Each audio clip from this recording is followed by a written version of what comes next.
You ask Tiger to solve. This deals with linear equations with one unknown.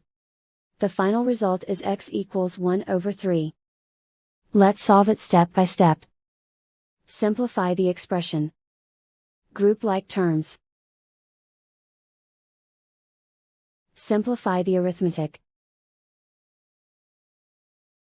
Group all x terms on the left side of the equation. Subtract 14x from both sides. Group like terms. Simplify the arithmetic. Group like terms. Simplify the arithmetic. Group all constants on the right side of the equation.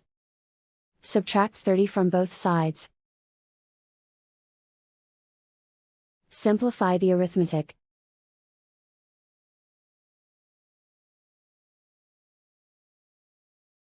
Isolate the x.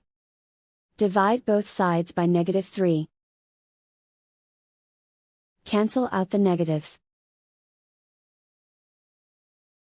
Simplify the fraction. Cancel out the negatives.